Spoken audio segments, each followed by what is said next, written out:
Surely the main concern for NATO in the destabilisation of Southeast Asia is the threat from North Korea with its nuclear weapons. Is it at all likely that China will seek to curtail that threat, or will it wipe its hands with the North Koreans? Well, again, Keith, great question. I mean, I think the Chinese don't want North Korea to collapse because they probably are frustrated with Kim Jong-un as much as everybody else. But North Korea under Kim Jong-un, fellow communist, represents a buffer state vis-a-vis South Korea.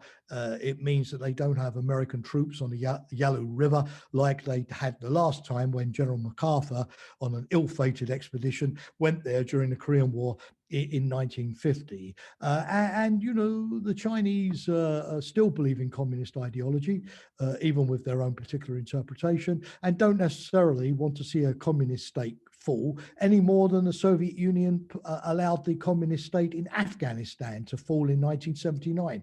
They invaded to stop that from happening, as you well know. So North Korea, I think, is convenient to them. On the other hand, it's true that they have in the past been willing to participate in so-called 6+1 talks towards limiting North Korea's arsenal, towards freezing it, and the rest.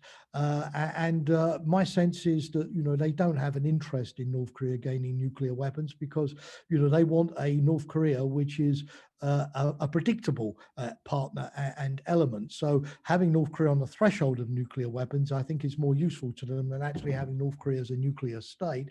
But they will want the West to give up any ideas of regime change, and they will want the West to do much more towards lifting sanctions on the regime, I think, before they'll put serious pressure on the regime. For the time being, they do enough to keep the regime poor and dependent on China.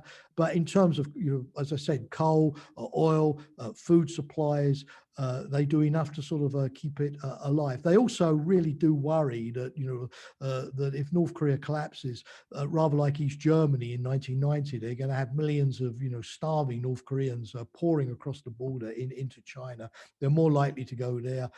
Many of them work there already, so their family ties, and this is going to be a big humanitarian burden on them. But it's a very interesting case because, you know, the Chinese are with Korea, North Korea, a bit like the Pakistanis are with the Americans on Afghanistan. You know, they do enough to be cooperative while always pursuing their own very separate agenda.